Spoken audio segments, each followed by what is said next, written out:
Ons is in die boek van Joël vanoggend.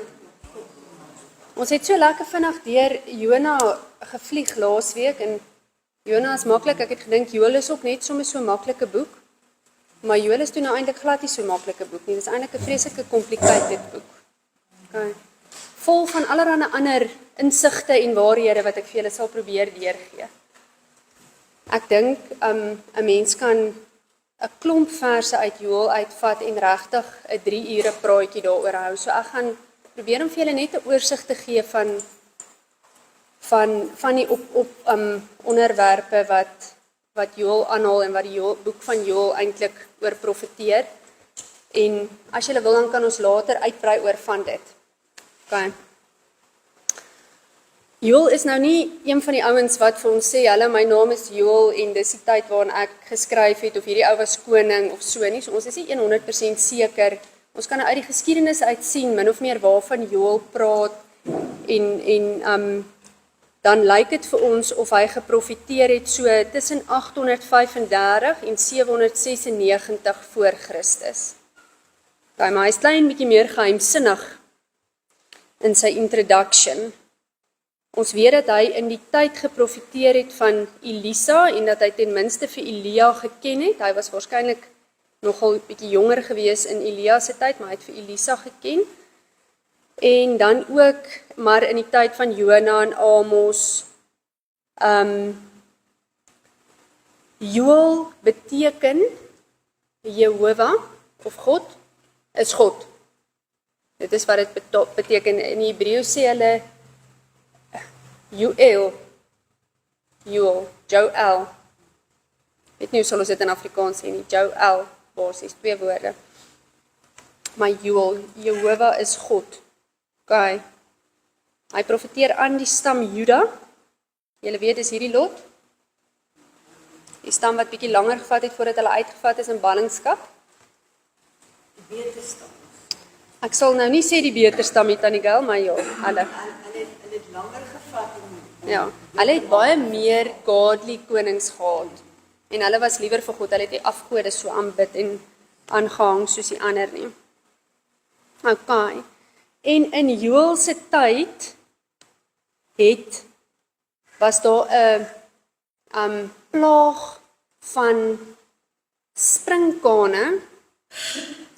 En ek het vir julle op die groepie gestuur wat die verskil is tussen 'n sprinkaan en 'n louktus. Daar's nie 'n woord aan die môre kan ons dalk help. Is daar 'n woord vir 'n louktus in ons sê sprinkaan? Maar hulle het in groter swerms voorgekom en hulle het regtig oeste verwoes.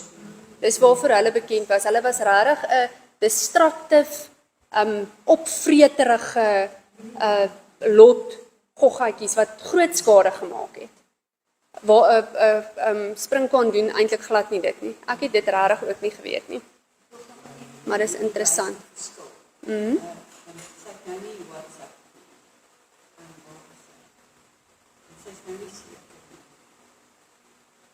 So 'n louktus is eintlik net 'n kleiner tipe goggatjie waar sprinkaan is 'n groter ding.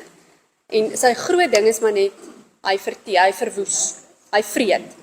Waar 'n sprinkaan spring 'n louktus vreet. Okay, maar ek gaan praat nou van sprinkane, as dit met julle reg is. Julle weet nou wat ek van praat. Okay. So, Joël 1 vers 1. Die woord van die Here wat tot Joël, die seun van Pethuel, gekom het. Ons weet nie eintlik wie hy is of ons het nie vreeslik enige iets verder van hom nie. Okay. So, ons weet wat Joël se naam beteken. Hoofstuk vers 2. Hoor dit, o oudstes, en luister alle inwoners van die land.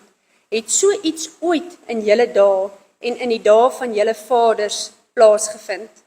Vertel daarvan aan julle kinders, en julle kinders aan hulle kinders, en hulle kinders aan die volgende geslag. Hierdie is iets om oor te vertel, né? Onthou in daai tyd is dit eintlik maar hoe hulle geoperate het ook, met oorvertelling. Hulle het nie gesê, gaan skryf dit in 'n boek neer en dan sit jy dit in die biblioteek nie. Dit was hulle WhatsApp groepe. Hulle het so om die kampvure gesit en vir mekaar vertel wat met die vorige geslagte gebeur het. As ek julle so kan vra, was Moses in die tuin van Eden? Hoe het Moses geweet wat om neer te skryf? Hulle het dit oorvertel. Moses het nog waarskynlik met agterkleinkinders van Adam hulle om 'n vuur gesit en gesels. Dis so en hulle kon dit baie beter dalk vertel het as wat ons vandag vertel, want ons vertel net nie meer so goed oor nie, want jy kan in 'n stamboom gaan kyk of hier gaan lees of daar gaan lees. Toe weet jy wat was jou oupa grootjie se oupa se naam? Mens weet nie eintlik meer hierdie goed nie, maar hulle het nogal so gelewe in daai tyd. Hulle het so lank gelewe aan die begin. Dat Ja. dat hulle werklik Ja. Adam en die nageslag kon letterlik hier aan Moses se tyd amper die direkte verhaal. So iemand hierso sê hulle moes nog Noag kon vertel het. Ja, Want anders kon dit nie aan hierdie kant van die vloed uitgekom het nie. aanpaar. Ja. So sê se kinders, hulle het baie jare gelewe, dit is regtig net so. Dis dalk die rede hoekom hulle so lank gelewe het. Okay, nou in vers 4 is nou maar 'n intense vertalingssituasie. En ek weet nie of dit op enige manier makliker gaan wees nie, maar wat hulle nou daar verduidelik is dat daar 4 verskillende soorte louktes was of sprinkane was. Okay. So ek gaan dit vir julle net in Engels, ek gaan nou 'n klomp goed praat. Julle hoef nie eers te probeer skryf nie, hoor my nou maar net, né? Dit sê that which the palmer worm in Hebreëus, Rassam, dis maar net 'n spesie van 'n louktes wat gekruip het en wat nie vlerke gehad het nie. Creeping in party vertalings, né? In Afrikaans sê hy nou die afknyper, maar hy het alles opgevreet. Okay? So that which the palmer worm had left, at the louktes, wat in hierdie woord is 'n arbei, dit is 'n swarm, okay? And that which the louktes had left, the cankerworm, wat 'n jelet is child eintlik, is 'n jonger, is meer so caterpillar gewees, is eaten, and that which the cankerworm has left, had the caterpillar, wat 'n hazel is 'n waarskynlik die tipe springkantjie soos wat ons hom sal ken. So wat die een nie geëet het nie, het die volgende een verwoes. Wat die volgende nie geëet het nie, het die volgende een verwoes. Daar was zulk oor gewees. Dit het gelyk so sneeu, so wit soos wat dit gelê het op die velde. Alraight. Dis wat daai vers vir ons probeer verduidelik. Sultanie asseblief. After the cutter locusts finish eating your crops, the swarmer locusts will take what's left. And after them will come the hopper locusts and then the stripper locusts too. Dit is so. Ek het hom uit die Engels uit, maar ek het hom so dubbel gaan kyk en in elke vertaling sê hom eintlik 'n bietjie anderster. Maar feit van die saak is, dit wat die een nie opgevreet het en die volgende een versling. En dit was net verskillende forme van, een was dalk 'n kleiner een was 'n ander spesie gewees, een het nie vlerke gehad nie, een het meer in swerms gekom, maar laat julle die idee het wat daar staan, hè? Dan sê hy in vers 5, word wakker julle dronkaards en ween. Hoekom moet hulle ween? Hoekom ween 'n alkoholist? 'n Alkoholist ween as hy nie meer drank in die hande kon kry nie. As daar nie meer een druif op die land oor is nie, wat gaan die alkoholist drink? Né? En dit is, onthou julle, in al die ander boeke het ons eintlik nooit vreeslik gepraat van dronkaards nie. So obviously was op hierdie stadium was dit hulle sonde geweest. Hulle het waarskynlik partytjie op partytjie gehad en hulle almal was die hele tyd dronk, net lekker gegaan. So nou sê hy, spreek hy spesifiek daai sonde aan. Word wakker julle dronkaards en ween en huil al julle wyndrinkers oor die mos wat nou maar die aardse die kos die goed op die lande, omdat dit van julle mond weggeruk is. Vers 6, want 'n sterk en ontelbare nasie het opgetrek oor my land. Sy tande is leeutande en dit kan byt soos 'n leeuin. Dit verwoes. Dit maak skoonskip. Dit het my wingerdstok verwoes en my vye boom versplinter. Dit het al die bas afgeskil en weggegooi. Die lote daarvan het wit geword. Dan hulle praat regtig, in die ander vertaling sê dit in Tannie se vertaling iets van 'n wit poeier. Ja. Dit gelyk so sneeu. Ja. Ja. Alles is aan die bas en alles is af. Ja. Okay, wie klaag oor jou jonkvrou wat oor die bruidegom van haar jeug met 'n roukleed omgord is. Wat beteken dit? Hy is dood, is hy gister getrou en nou is haar man oorlede? Nou?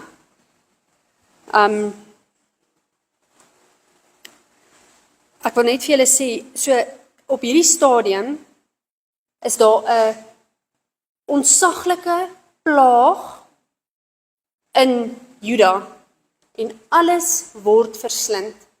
En vir die res van hierdie teaching kan julle op 3 maniere nou verder kyk na dit. Julle kan kyk na dit wat nou met Juda gebeur, omdat hulle sonde doen en dronk is en nie na God luister nie. Alright, so dis die eerste ene.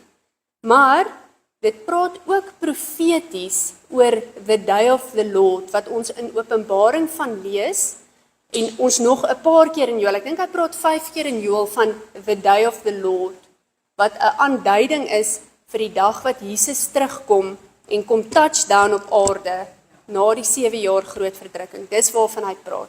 The day of the Lord. Okay, so dis nommer 2. So eers deel ons nou met Juda, wat nou oortree het, soos wat ons in die vorige profete gedeel het met Israel, omdat hulle dit gedoen het en dat gedoen het. Tweedens kyk ons na dit profeties, the day of the Lord, dit wat nog kom. Okay. En dan derdens kan jy deur hierdie hele 3 hoofstukke dink aan wat bak jou en hoekom. Bak jou. Wat knaag aan jou? Wat vreet jou op?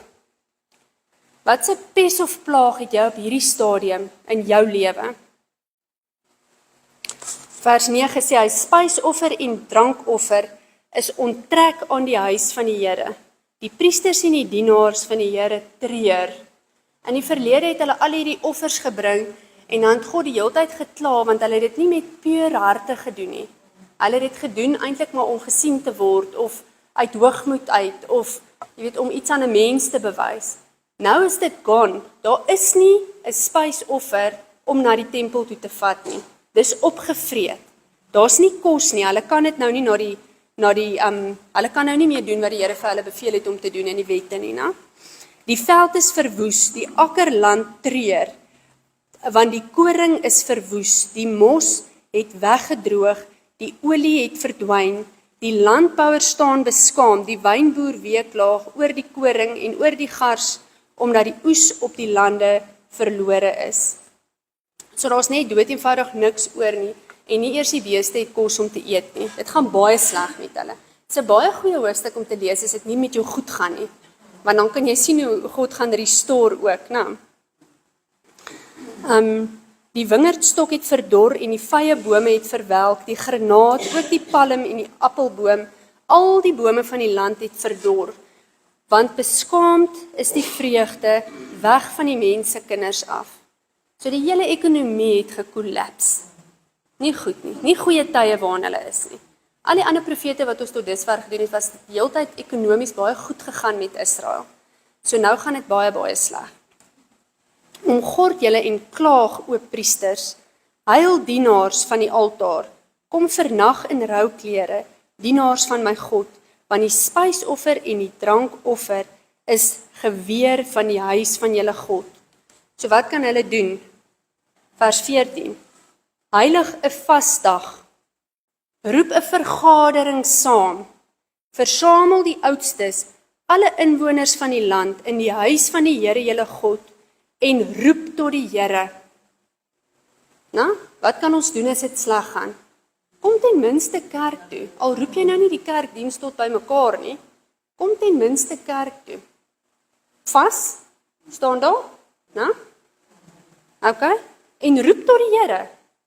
Dalk moet jy ietsie bely. Dalk moet jy net in 'n dieper verhouding met die Here weer ingaan. Sê Here, ek het van U af wegbeweeg. Ek's terug, vergewe my. Ag die dag, want naby is die dag van die Here. En ek het daai dag van die Here goed omkring en onderstreep en gehighlight in my Bybel. Hy kom 5 keer voor. Die skrif praat van 3 verskillende dae. Okay. The day of man, lees ons van in, julle kan 'n notaatjie net maak van dit, in 2 Korintiërs 4 vers 3, dan sê hy, Ek weet nie, ek gou vir julle dit lees. 2 Korintiërs 4 vers 3. Ja, dan sê hy, hoor wie is die prins van die wêreld, maar as ons evangelie dan nog bedek is, nou, so as ons nou nog nie weet wat gaan aan nie, is dit bedek met die wat verlore gaan, naamlik die ongelowiges in wie die God van hierdie wêreld die sinne verblind het, dis nou Satan, sodat die verligting van die evangelie van die heerlikheid van Christus, wat die beeld van God is, op hulle nie sou skyn nie. Die day of man is die dag waarin ons nou leef. Dan is dit the day of Christ, of the day of Jesus, as julle dit so wil sê, of Jesus Christ, as julle dit so wil sê, en dit is wanneer die kerk gaan weggeraap word, as julle dit so wil sê. Dis wat ek nou vir julle sê, preek op sy eie. Dis die dag, dis die wegraping. Praat versigtig oor die wegraping, want almal glo nie dieselfde in die wegraping nie. En Paulus sê ons moet stig.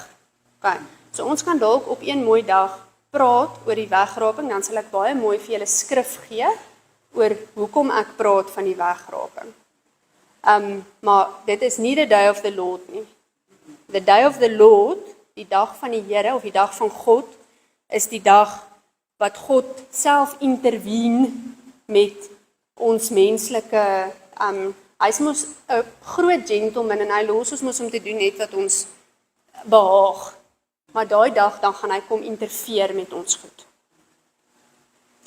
En dit gaan heel waarskynlik wees na die 7 jaar groot verdrukking.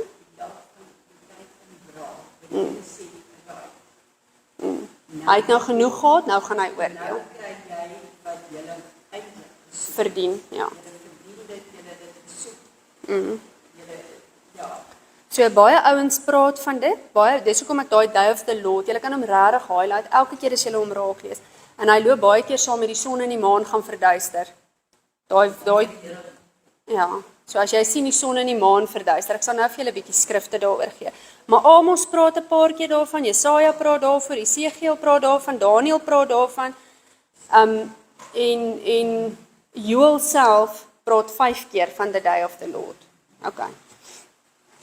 In hierdie hoofstuk 1 is die dag van die Here, die dag waarin hulle op daai dag is, die dag wat die groot pes en plaag hulle getref het. Maar hy gaan nou begin profeteer daarna. En hy kom, die dag sê hy in vers 15, want naby is die dag van die Here, en hy kom soos 'n verwoesting van die Almagtige. Is die spys nie weggeruk voor ons oë nie, blydskap en gejuig weg uit die huis van onse God. Die graanoffer is weggekrimp onder hulle kluite, die voorraadkamers is verwoes, die graanbakke is afgebreek, want die koring het verdor. Hele infrastruktuur voel vir my amper soos Koster se paaie vandag. Voel bietjie afgebreek, nou. Hoe sug die vee? Die arme vee, kan julle dink, nou, hulle het nie eers gekies nie. Die troppe beeste is onrustig, want daar is geen weiveld vir hulle nie. Ook die troppe klein vee moet boet. Tot U, o Here, roep ek, want 'n vuur het die weiveld van die woestyn verteer en 'n vlam al die bome van die veld aan die brand gesteek. Wat daar baie interessant is die oor 'n Romeine het gepraat van die locutus as vuurvreters. So hulle verwys daarna net weer na die sprinkaan. Selfs die diere van die veld smag na U, want die waterstrome het opgedroog en 'n vuur het die weivelde van die woestyn verteer. Dan sê hy in hoofstuk 2, blaas die basuin op Sion. Nou, as ons praat van die trompet wat geblaas moet word, of die basuin wat geblaas moet, ons het laas mekaar gesê, dan het gewoonlik iets aangekondig, of oorlog, of wat het nog gebeur? Feeste, of het julle dit al ooit ergens in die Bybel pertinent gelees? Ek gaan vir julle lees in Numeri 10, dis so mooi. Nou, staan in Numeri 10, presies net so. Ek gaan net so 'n stukkie van dit lees. Hoor nou wat die opdrag is in Numeri 10, dan sê hy, verder het die Here met Moses gespreek en gesê, maak vir jou 2 silwer trompette van dryfwerk wat jy moet maak en hulle moet vir jou dien om die vergadering byeen te roep en om die laars te laat opbreek. Okay? As hulle dan daarop blaas, moet die hele vergadering by jou byeenkom by die ingang van die tent van samekoms. Maar as hulle op een daarvan blaas, so seker as hulle op 2 blaas, dan moet almal bymekaar kom. As hulle op 1 blaas, moet by jou byeenkoms die owerstes, die stamhoofde van Israel kom. As julle alarms blaas, moet die laars opbreek. As julle die tweede keer alarm maak, moet die laars opbreek, wat aan die suide, eers aan die ooste kant en dan aan die suide kant, en dan gaan hy so aan, dan gee hy die heeltyd opdragte van presies, partykeer is dit vir vergaderings, partykeer is dit as hulle bymekaar kom tot vergadering, partykeer is dit as hulle moet trek, partykeer is dit as hulle moet gaan oorlog doen, maar die hele Numeri 10 verduidelik dit baie mooi, julle kan hom gaan lees. Partykeer is dit vir feestyd, is daarna in die laaste verse. Okay. Dis nie trompet soos ons ken nie, dis 'n shofar die Soos 'n kuduhoring. Daai horing, 'n ramshoring, 'n ramshoring. 'n Shofar. Okay. daar is soms wat hulle nie klein irriteer. Okay. So nou sê hy blaas die bassein op Sion en blaas alarm op die heilige berg. Laat al die inwoners van die berg van die land bewe, want die dag van die Here, the day of the Lord, kom, want hy is naby. Okay. Ons lees baie spesifiek daarvan in, waar het ek hom vir julle geskryf, die hele 7 jaar van verdrukking lees ons van in Openbaring 6 tot Openbaring 18.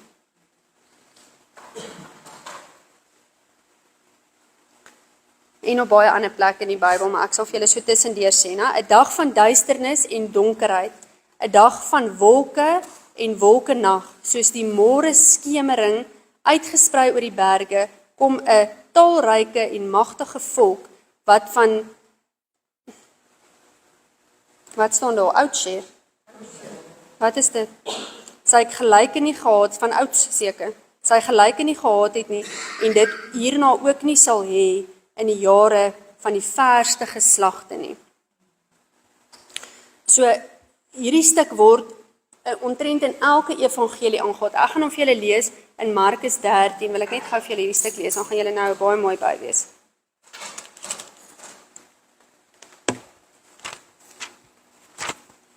Dit is regtig 'n baie groot uitdaging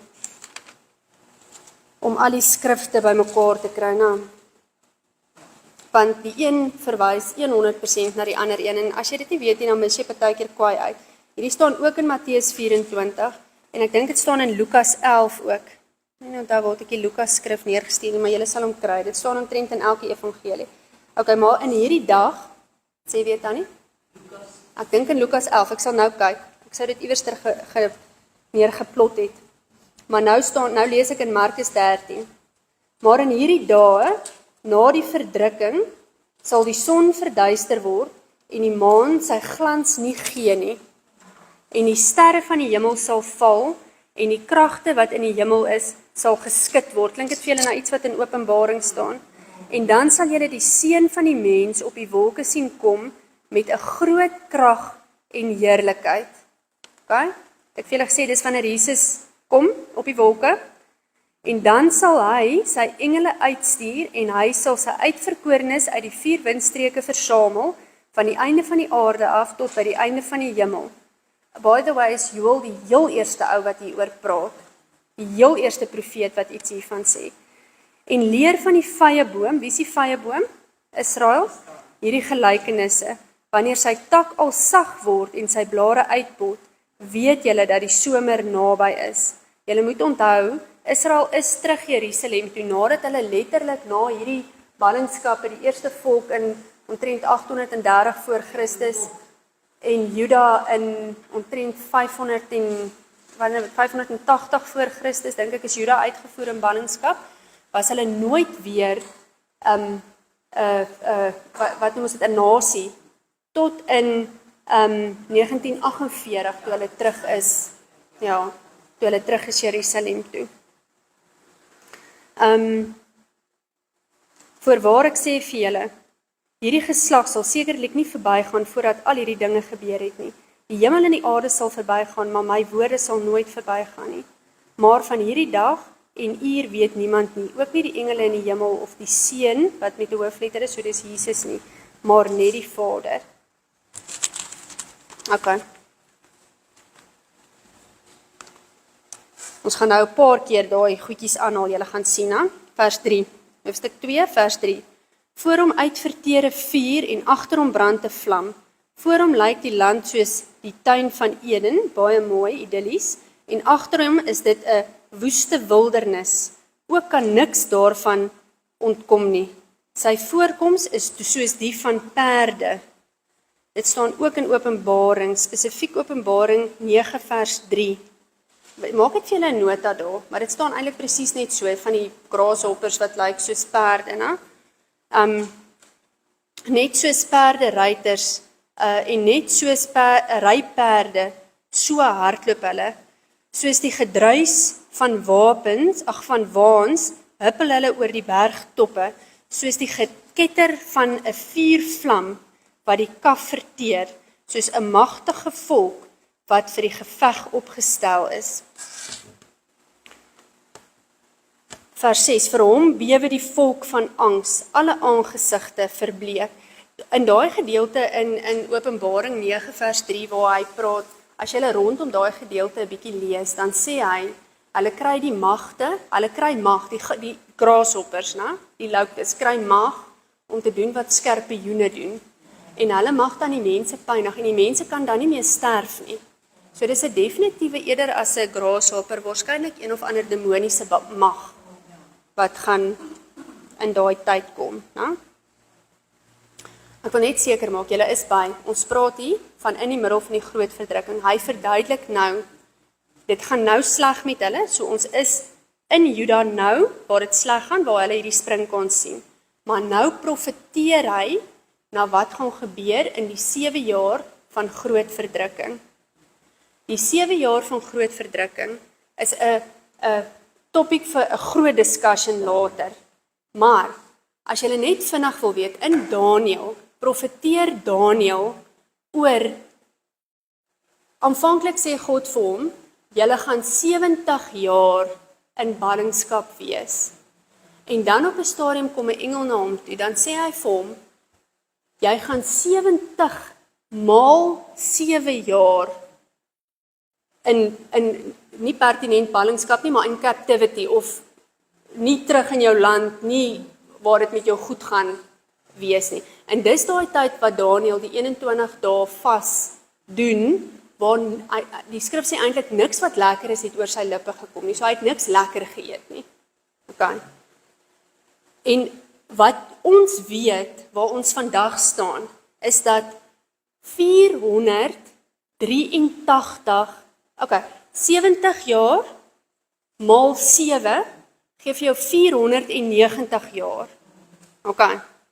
So daai dag het die engel vir Daniël gesê, 490 jaar gaan hierdie gevangenskap van julle wees. Toe sy baie moedeloos, né? Toe, waar ons vandag staan, weet ons dat 483 van daai jare het al gebeur. Ons weet dit, want ons het die skrif gelees en ons kan sien dit het gebeur. Okay. Onthou, Daniël het so akkuraat geprofeteer, dat hy gesê het, Babylon, se magtige koning Nebukadneser, gaan oorgevat word deur die Medes en die Perse, na 70 jaar, onder Kores, na, en ek ook baie, dis nie eers hy wat dit geprofeteer het nie, Jesaja het. Na, Kores, toe sê, en hy 200 jaar voor dit, toe profeteer hy al, dat Kores gaan koning Nebukadneser verower onder leiding van die Medes en die Perse. Dit was Kores en Darius was hulle koning.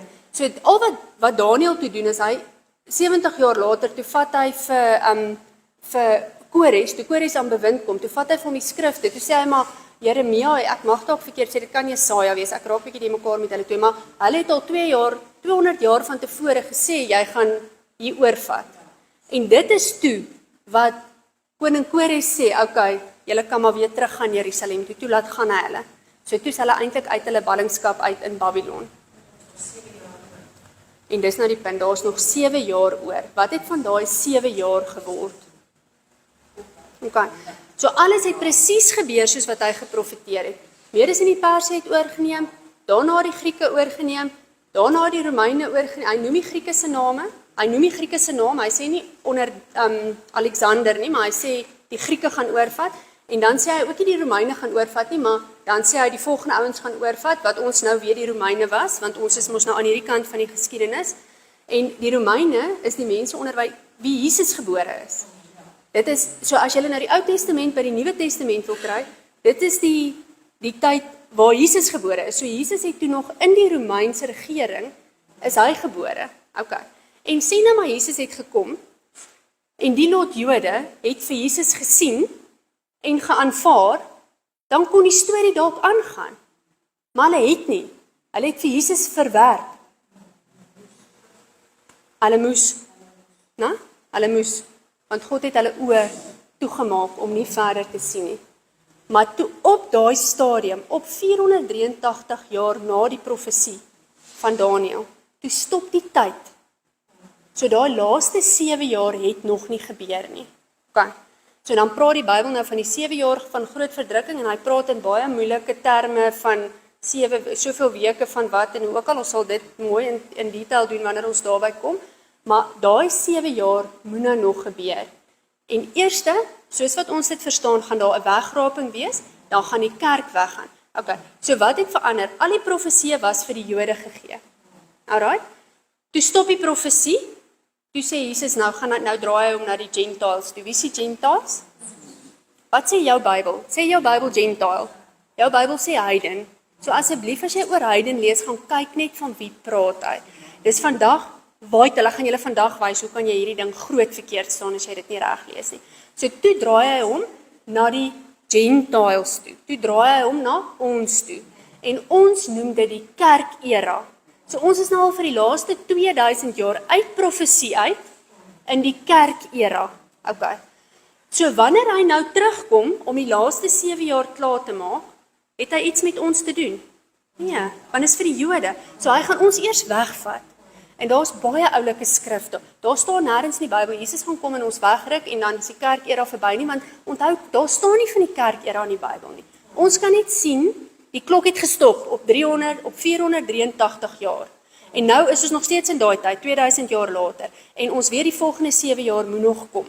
Okay, maak dit sin? Maak ek sin wat ek... Okay, so waarvan praat hy nou hier? Hy praat van die 7 jaar groot verdrukking. Waar lees ons daarvan?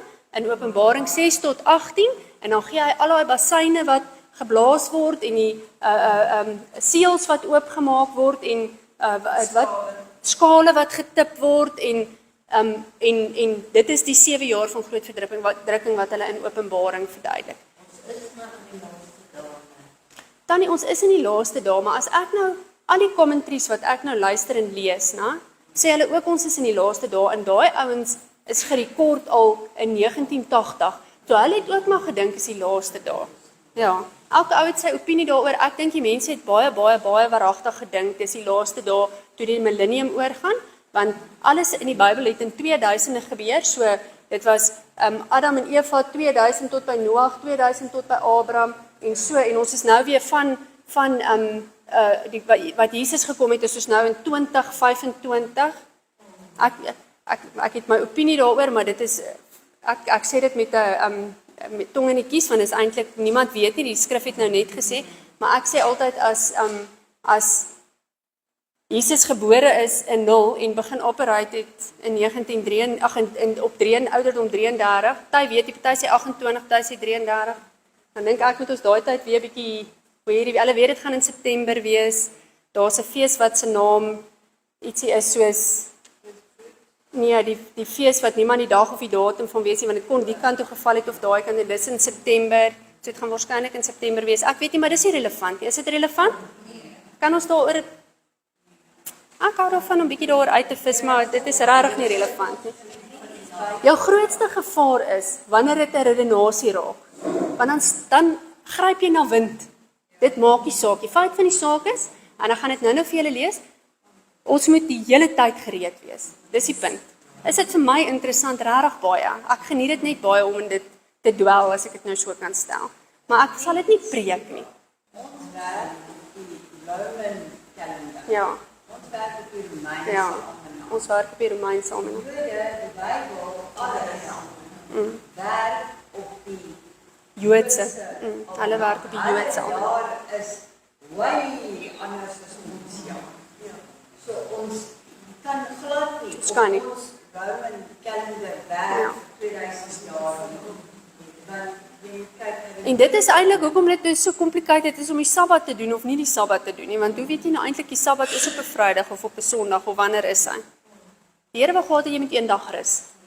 Daai tyd het hulle gewerk soos nog nooit van tevore nie. Toe sê die Here asseblief rus een dag vir my. For you. And dedicate it to me. Spandeer daai dag saam met my. Ek doen dit op Woensdae saam met julle. Ek neem dit nie 'n Sabbat nie. Okay, vers 7 is dit waar ons was. Soos helde hardloop hulle, soos krygsmanne klim hulle op die muur en elkeen gaan sy eie koers. Hulle verander nie van pad nie. Dis nou die springkane, né? Het julle nou gesien dat Suid-Afrika se army march in 'n reguit lyn, links gaan, regs gaan saam. Hy sê die skrif verduidelik dit in Spreuke 30 as jy dit wil byskryf. Spreuke 30 vers 27 sê hy, the locusts move like an army together and they don't even have a leader. Hy sê die een druk nie die ander nie. Elkeen gaan sy eie pad en tussen wapens deur val hulle, maar hulle bly in gelid, né? Hulle oorval die stad, hulle hardloop op die muur, hulle klim in die huise, hulle dring by die vensters in soos 'n dief. Voor hulle bewe die aarde, sidder die hemel. Die son en die maan word swart. Het julle my? When the sun and the moon goes dark. Dit sê in al daai verse wat ek nou vir julle gelees het. Onthou ek het vir julle gelees in Markus 13. Nou dit staan ook in Matteus 24 en ek dink in Lukas 11. Ek sien hom nog steeds hier waar toe kom neergeplot nie, maar julle sal hom kry. Staan in elke evangelie. Julle weet Matteus, Markus, Lukas en Johannes is 'n herhaling van mekaar. Okay. Die son en die maan word swart en die sterre trek hulle glans in. En die Here verhef sy stem oor sy leermag uit, want geweldig groot is sy leer, ja magtig die uitvoerder van sy woord. Praat hy nou nog van 'n springkaan of praat hy nou van the day of the Lord wanneer Jesus op die wolke kom? Sê is hy en die Here verhef sy stem voor sy leermag uit, want geweldig groot is sy leer, ja magtig die uitvoerder van sy woord. Want die dag van die Here, ek dink is nou die 3de keer, is groot en uitermate vreeslik en wie kan dit verdra? Matteus 4, ons is nou by vers 11. Matteus 24 en waarskynlik Markus 13 en waarskynlik Lukas 11 sê, unless those days were shortened, no one would survive it. Nou? So daar word dit weer aangehaal. Vers 12. Maar selfs nou nog spreek die Here. Wat spreek hy? Klim asseblief in my huisie in. Bekeer. Nou? Julle tot my met julle hele hart en met vas en geween en rou klaag en skeer julle hart en nie julle klere nie en bekeer julle tot die Here julle God, want hy is genadig en barmhartig, lankmoedig en groot van goedertierendheid en een wat berou het oor die onheil. Hy wil nie dit aan enige iemand doen nie. Ek dink so nou nadat ons Amos gelees het en sien hoe die Here homself die hele tyd afweer van hierdie goed, dan wonder ek regtig baie keer oor hierdie 7 jaar van verdrukking, want dit klink darm al verskriklik. Na? En die Here kan sy mind change. Hy doen dit dan aanhoudend. En ek het altyd gedink, help jy ons bid vir Israel nie, it's gonna be the way that it's gonna be. Maar ons kan fel bid. Want die Here wil nie dit hê nie. As die hele Israel môre tot bekering kom, sê ek julle nou, gaan daar nie 'n 7 jaar van groot verdrukking kan wees nie. Want die Here sal sê, ja, Moet vir hulle bid. ja, Moet. Dis deel van die kerk se Ja. plig. maar hy sal seker ook nie sy skrif, hy sal seker maar hulle sinne verhard hou, want hy kan seker ook nie sy skrif onnuut maak nie. Nou, vers 14, wie weet of dit hom nie weer sal berou, nou net soos wat ek vir julle sê, sodat hy 'n seun sal agterlaat, 'n spysoffer en 'n drankoffer aan die Here julle God. So die eerste ding wat hy sê is bekeer julle. Vers 15, blaas die bassein op Sion, heilig 'n vasdag, roep 'n vergadering saam, kom by mekaar. Die tweede ding wat hy vra is, kom by mekaar. Eerste ding wat hy vra, bekeer julleself. Tweede ding wat hy vra, vers 15, kom by mekaar, roep 'n vergadering. Versamel die volk, heilig die gemeente, vergader die oudstes, versamel die kinders en die suigelinge. Laat die bruidegom uit sy kamer uitgaan en die bruid uit haar slaap vertrek. Dit is vir my so oulik. Met ander woorde, gee maar jou honeymoon op. Hierdie is belangriker. Lees ek reg, is dit wat daar staan? Okay. Net seker maak of weet ek alles hierso. Alright. Vers 17, laat die priesters, die dienaars van die Here, tussen die voorportaal en die altaar ween en sê, o Here, spaar u volk en gee u erfdeel nie oor aan smaadheid, dat die nasies met hulle spot nie, waarom sou hulle onder die volke sê, waar is hulle God? Nou, vra, dis soos wat Moses ook gesê daai tyd op die berg, en dis soos wat Salomo ook sê, my nie te ryk maak nie, nie te arm, as ek te ryk is ek hoogmoedig, as ek te arm is, gaan die mense sê, maar wat se tipe God dien jy dan? Sê hulle nou hier ook, laat die mense net nie moet sê, waar is julle God nie? Bekeer julle asseblief, roep 'n vergadering saam, dalk sal die Here berou hê, en nie vir julle straf nie, dalk sal hy die 7 jaar van verdrukking, 'n 2 jaar van verdrukking maak, of null and void verklaar. Vers 18, toe het die Here geywer vir sy land, en sy volk verskoon, en die Here het geantwoord, en aan sy volk gesê, kyk, ek stuur vir julle koring en mos en olie, sodat julle daarvan versadig word, en ek maak julle nie meer tot 'n voorwerp van smaad onder die nasies nie. Daai nasies is heathen. Ek maak julle nie meer as 'n voorwerp onder die goddelose mense nie. Kan ek dit so sê? Vers 20, ja, ek sal die sprinkaan swerm uit die noorde afkomstig van julle af verjaag en dit wegdrywe na 'n dor en woeste land, sy voorhoede na die oostelike see en sy agterhoeke na die westelike see toe, en sy stank sal opstyg en 'n slegte reuk uit hom opgaan, want hy het al te groot dinge gedoen. Wees nie bevrees nie, o aarde, juig en wees bly, want die Here doen groot dinge. Wees nie bevrees nie, diere van die veld, want die weiveld van die woestyn spruit uit, want die bome dra hulle vrugte, die vyeboom en die wingerdstok lewer hulle drag. En julle kinders van Sion, juig en wees bly in die Here julle God, want hy gee julle die leraar tot geregtigheid, en laat op julle neerdal die reën, die vroeë reëns en die laatreën soos voorheen. Dan sal die dorsvloere vol koring wees, en die parskype van mos en olie oorloop. Vir my in vers 23, want hy gee julle die leraar. Hy gee julle iemand wat vir julle kom sê. Joel kom sê vir julle, bekeer. So in hierdie verwoesting wat julle is, so gaan dit wees in the day of the Lord. Bekeer. Kom by mekaar. Roep 'n vasdag uit. Maak my weer julle nommer 1.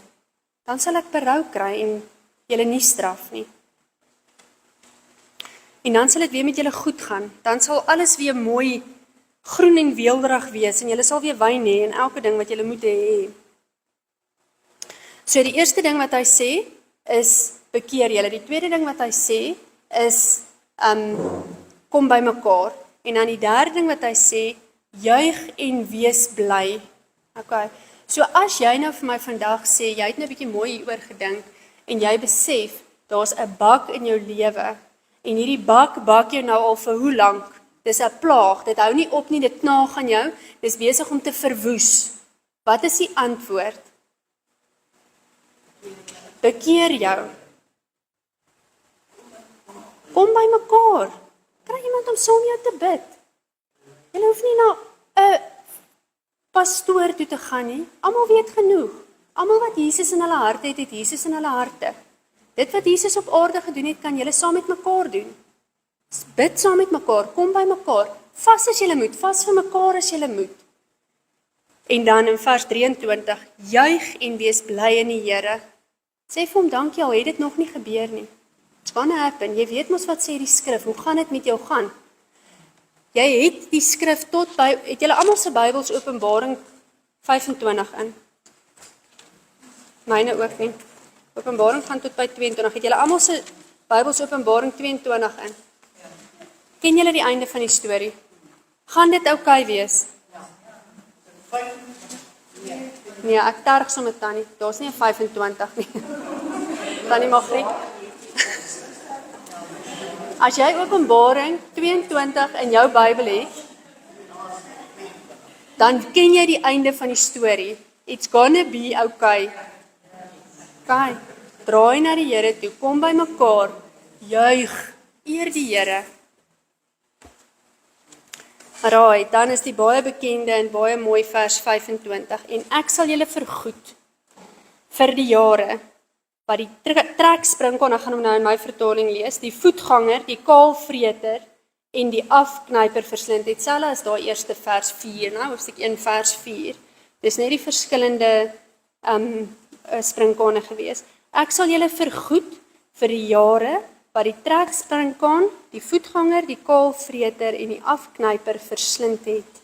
My groot leermag wat ek teen julle gestuur het. Ek sal julle vergoed vir dit wat ek verwoes het. Is God in tyd? Is God in, ek sê dit nou, dit klink nou verkeerd. Ek wil eintlik sê God is nie in tyd nie. Ek het vanoggend amper seker gewees, daar's nie 'n prediker in my Bybel nie, en toe het ek hom gekry, ek wil hom net gou weer kry. Ek moes baie hard soek na prediker. Prediker 3 vers 15 wil ek net gou vir julle lees.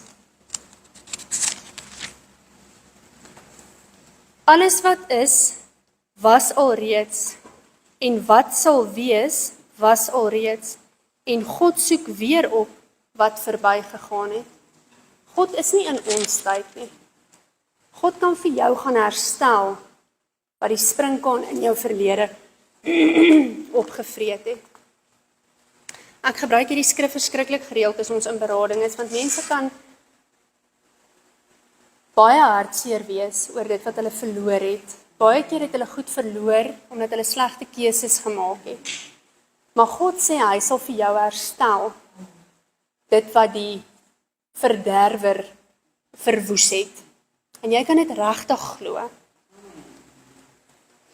Dan sal julle oorvloedig eet en versadig wees en die naam van die Here julle God prys wat wonderbaar met julle gehandel het. Hoekom doen God dit in elk geval? Onthou julle, ek het vir julle gesê, Israel is God se kinders. Juda is God se eie bloedkinders. Hy het hulle uitgekies. Onthou, ons is ingeënt. Ons is ook nou sy eie kinders.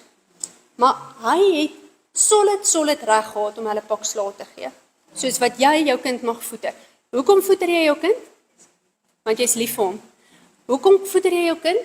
Want jy wil sy ways verander. Jy wil hom korrigeer. Jy wil hom op die regte pad kry. Die Here tugtig ons want hy het ons lief. Die Here weet beter. Die Here weet wat die toekoms inhou. En ons het laas vir mekaar gesê, ons weet nie aldag wat die toekoms inhou nie. Ons kan nie môre sien nie. Maar God het môre gemaak, alreeds, lank terug. En soos wat God vir Jona gestuur het om vir Ninive te gaan bekeer, wat die hoofstad van Assirië was. Soos wat God vir Assirië opgerig het, nadat hy eintlik weet dat Assirië vir Israel gaan uitvoer in ballingskap. God weet vooruit.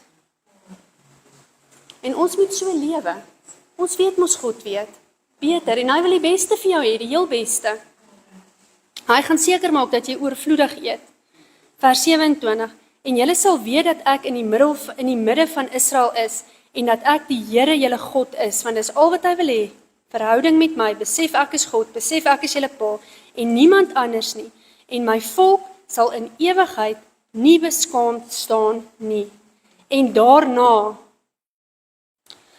sal ek my gees uitgiet op alle vlees. Daarna, waarna? Na die groot verdrukking. Alraai, so onthou nou, Israel se oë is verblind. Israel kan nie sien nie. Dit staan in Romeine 10. Kan ek dit gou vir julle lees? Het ek vir julle daai Romeine 10 al gelees of is dit Romeine 11? Och, nou is my Romeine ook weg. Het ek dit nou die dag vir julle gelees? Julle, hierdie is vir my baie mooi hoofstuk, maar ek sal hom nou nie vandag vir julle lees nie, want hy's 3 kolomme lank. Romeine 11 vers 7. Maak vir julle daar nota. Dit staan op 'n paar plekke, né? Maar julle weet dat God het Farao se hart verhard, sodat hy elke keer weer die Israeliete agterna gesit het, né? Toe hulle uit Egipte uitgegaan het. So het God Israel se hart, die Jode se oë toegemaak dat hulle nie vir Jesus kan sien nie. Dit staan net hierso. Soos geskrywe is, God het hulle gegee, vers 8, Romeine 11 vers 8. God het hulle gegee 'n gees van diepe slaap, oë om nie te sien nie en ore om nie te hoor nie, tot vandag toe. Aan die Jode se oë, waarvan hulle kan profiteer, maar die Jode se oë is nou nog. In die tyd, nie op die kerk is weg, dan gaan die Jode se oë. En dan sê hy nou hierso in vers 28, en daarna sal ek my gees uitgiet op alle vlees, en julle seuns en julle dogters sal profeteer, en julle ou mense sal droom en julle jong mense gesigte sien. Nou wil ek vir julle net terugvat na 'n ander skrif toe, en julle kan regtig so intoe blaai, want ons gaan 'n rukkie daar bly, Handelinge 2.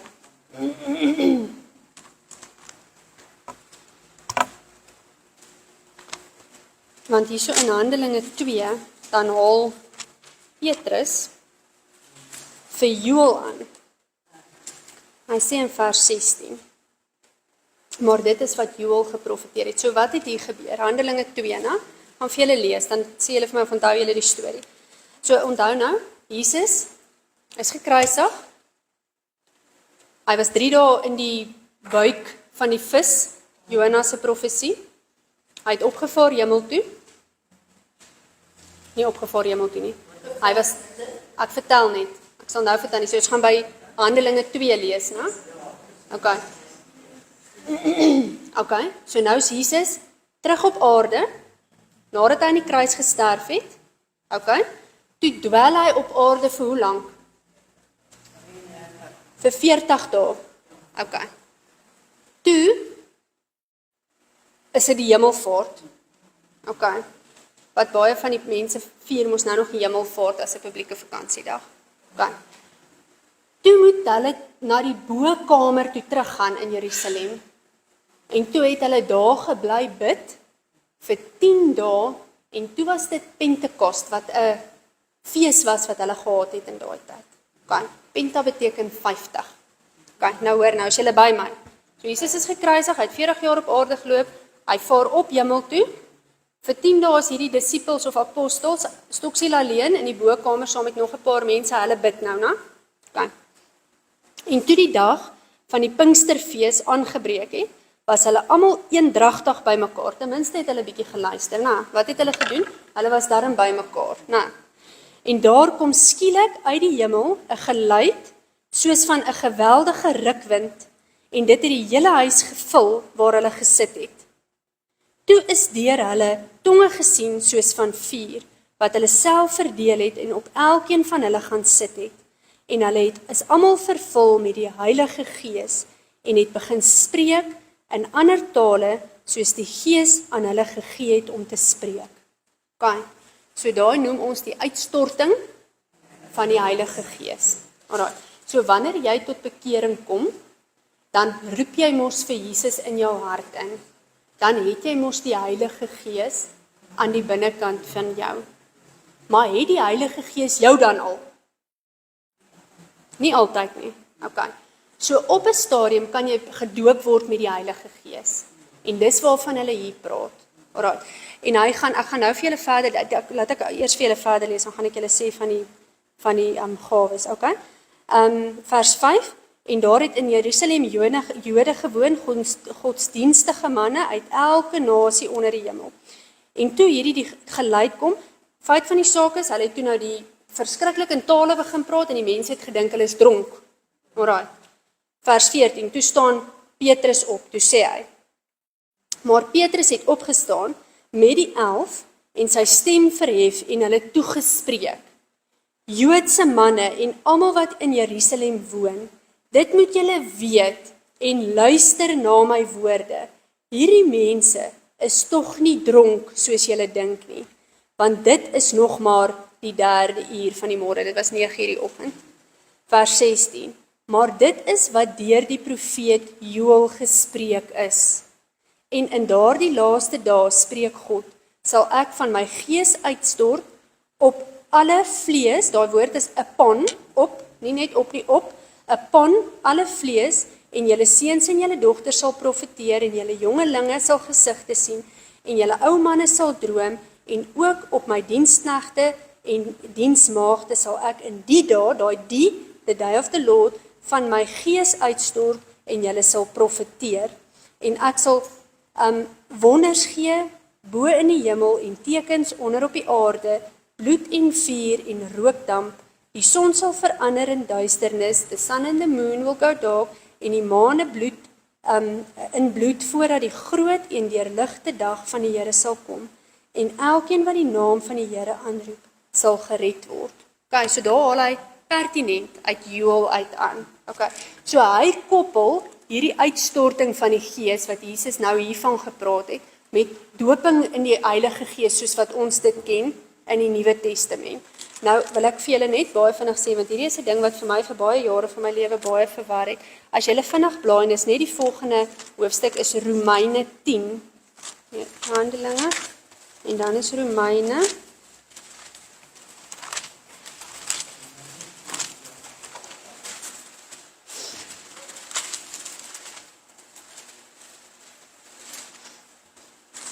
Okay, dus het nie in Romeine 10 nie, waar is dit nou weer?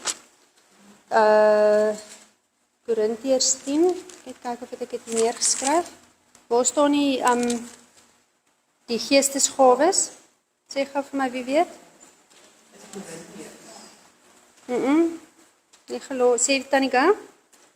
1 Korintiërs 12, ekskuus. Maar dan gaan dit in Romeine gaan nou in Romeine 12 opstaan. Ek raak altyd so die mekaar met daai twee. Okay. 1 Korintiërs 12, as julle daar. Okay. Nou bly in 1 Korintiërs 12. Ek wil net gou vir julle iets wys, né?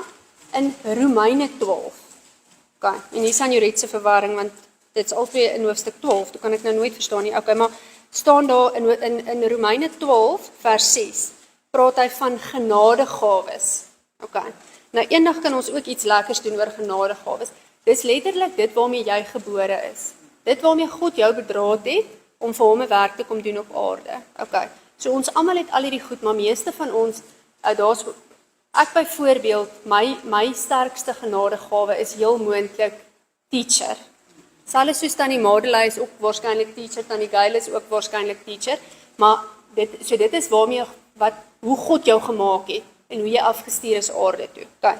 So ek wil dit net vinnig vir julle lees, en ons besit genadegawes wat verskil volgens die genade wat aan ons gegee is. Nou, dit is profesie. na die maat van geloof of bediening in die werk van bediening, of wie leer in lering, of wie vermaan in vermaaning, of wie uitdeel in opregtheid, wie voorganger is met ywer en wie barmhartigheid wys met blymoedigheid. Dis jou genadegawes.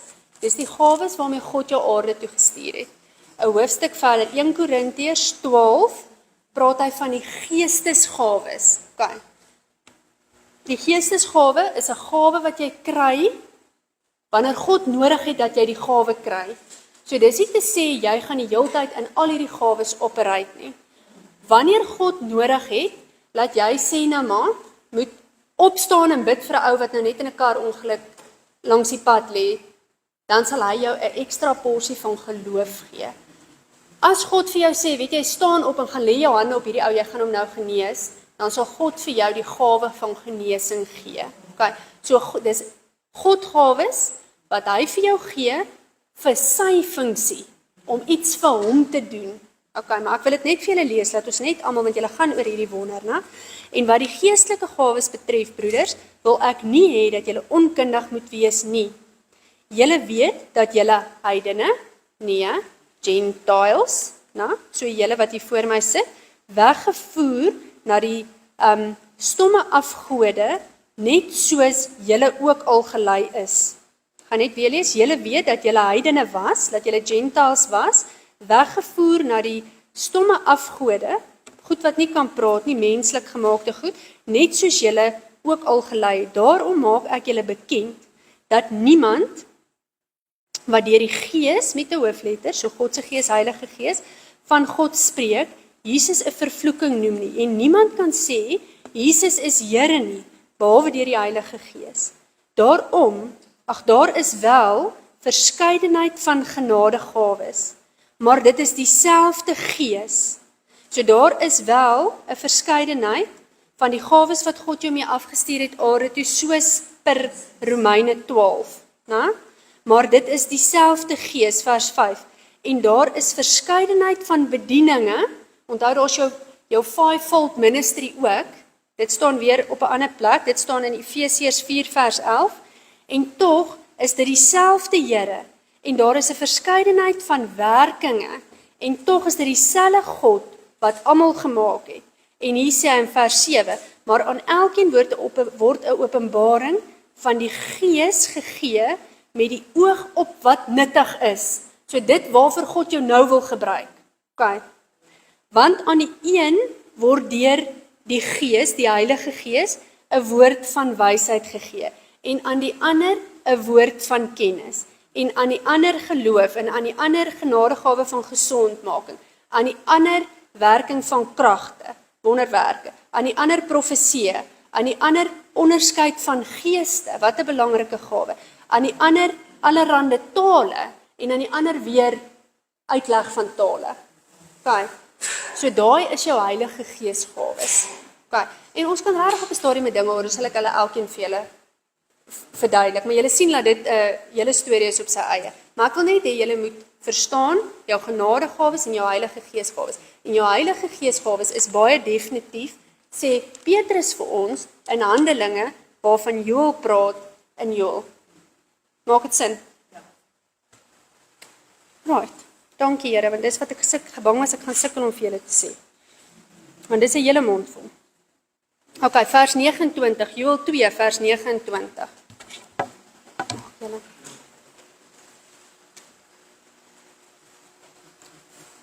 Okay, en ook op die diensknegte en op die diensmaagde sal ek in die dae my gees uitgiet. En ek sal wondertekens gee aan die hemel en op die aarde, bloed en vuur en rookpilare. Die son sal verander word in duisternis en die maan in bloed, voordat die groot en die deursigtige dag van die Here kom, the day of the Lord. Daar sê hy hom weer.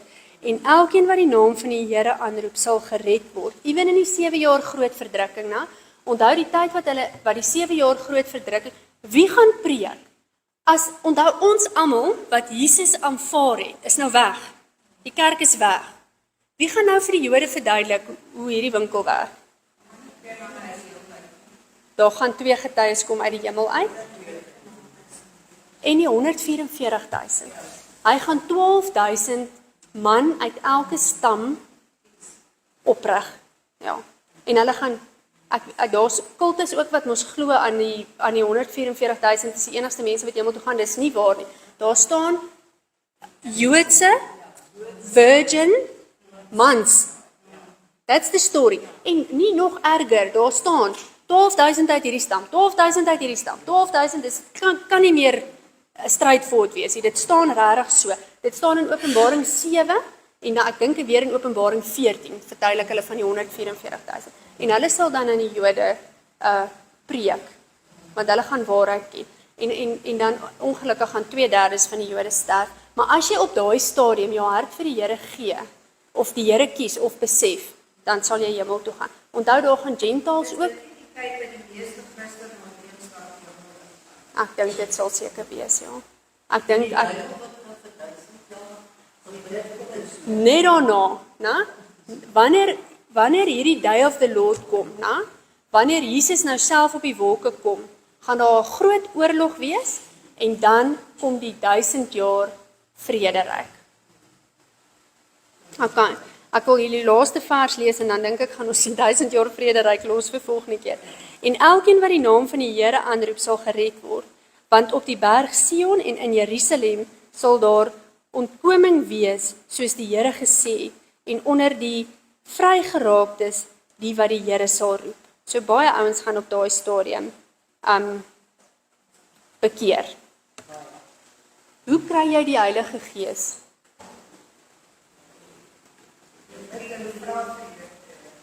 Jy vra. So eenvoudig. Jy vra.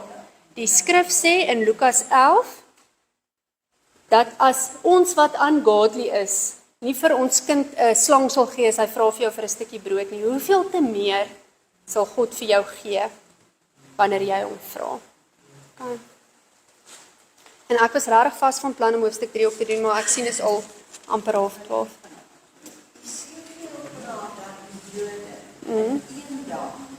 Sal hulle besef as hulle Christus sien. Ja. Hulle gaan weet en besef wie hulle deurgesteek en wie hulle doodgemaak en dan gaan hulle tot bekering. En dan gaan hulle tot bekering kom. So as hulle Christus sien. So is dit nie einde van die 7 jaar, dan seker. Ja. Ja. Maar daar's 'n hele storie daar rond, want onthou nou hulle gaan almal vlug en dan is daar ons daai wat sê behoed die ou wat swanger is, hoop dat julle nie in die nag gaan vlug nie en daai en dan gaan hulle mos na die wat is daai berg? Petra, is dit Petra? Ja. Maar ons sal 'n bietjie mooi uitbrei daaroor volgende week, sal ek. Ja. 2/3 gaan sterf. Dit staan so. 2/3 gaan sterf. 1/3 gaan gered word. Ja. Okay. En dit is die einde van die eerste deel van jou. Ons sal heel nou maar in 2 dele doen.